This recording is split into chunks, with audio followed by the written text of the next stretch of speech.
Okay, let's talk about a piece of travel gear that pretty much all of us have, but honestly, most of us get totally wrong. Yup, the travel umbrella.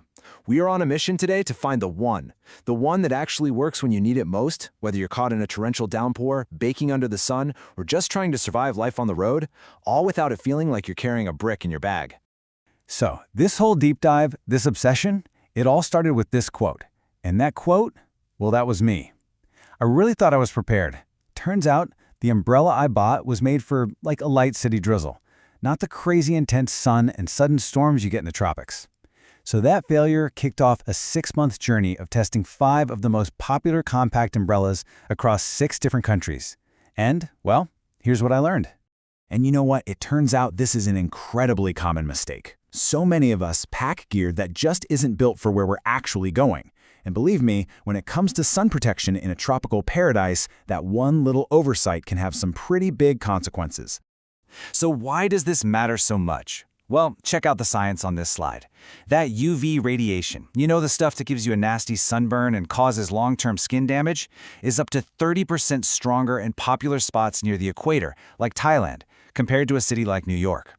You're not just getting more sun, the sun itself is literally more intense. And here is the absolute kicker. That little compact umbrella you probably have tucked in your bag right now, maybe even that super popular Repel one, it is almost certainly designed for one thing and one thing only: rain. Most of these so-called travel umbrellas offer zero UV protection. They are simply the wrong tool for the job. This right here breaks it down perfectly. On the left, you've got a fantastic rain umbrella, something like the Repel Windproof. I mean, it's a beast in the wind for sure, but look closely. No UPF rating whatsoever.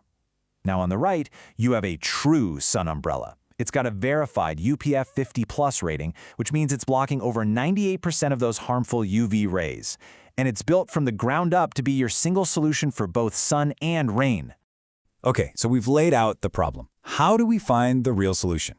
Let's get into the essential checklist, the 5 key things that separate a genuinely great travel umbrella from one that's just going to break on you 3 days into your trip. So for me, these were the 5 non-negotiables during testing. Number 1, verified UPF 50+ protection. No excuses. Number 2, it had to be genuinely compact, and that means under 11 inches when it's folded. 3, real-world wind resistance, not just some number they put on the box. 4, it's got to be lightweight, under 12 ounces. And number 5, and this one's huge, easy one-hand operation. Because let's be real, your other hand is always holding your phone, a bag, or a coffee.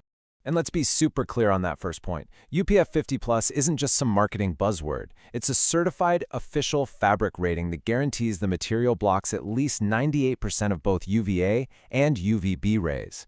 Here's a really simple rule to follow. If an umbrella doesn't specifically state a verified UPF rating, you have to assume it has none. And what about the size and weight? I mean, this is just pure practicality. The sweet spot we found is under 11 inches long and under 12 ounces. Why? Because if it doesn't just disappear into the side pocket of your backpack or into your purse, you're eventually just going to stop carrying it. And an umbrella that's sitting back in your hotel room is 100% useless. All right, with our 5 criteria locked in, let's get to the good stuff, the results. We're going to look at the top contenders and see how they really stacked up against each other in the real world, from the busy streets of Tokyo to the monsoons of Vietnam. This chart pretty much tells the entire story. First off, let's just talk about the Repel. Great for rain, amazing wind resistance, but for sun protection, it's out. Zero UPF rating, so it's disqualified from this contest.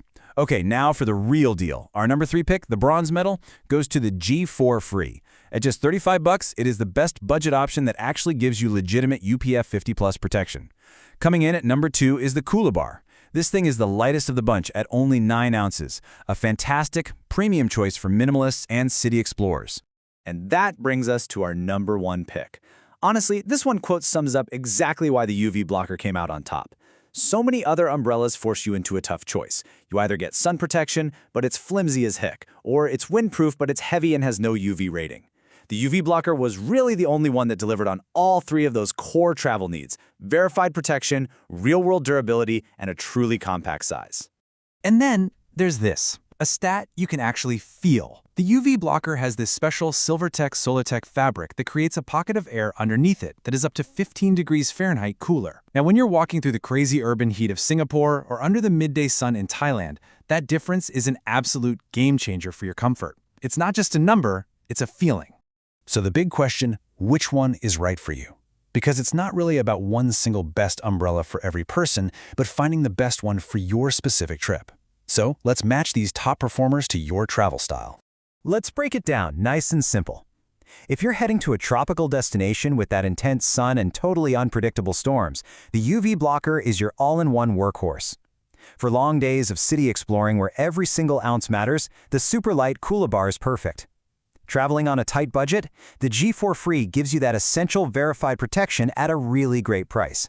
And hey, if you're only going somewhere cool and rainy, like the Pacific Northwest, just skip the whole UV category and get the best in class for rain, the Repel.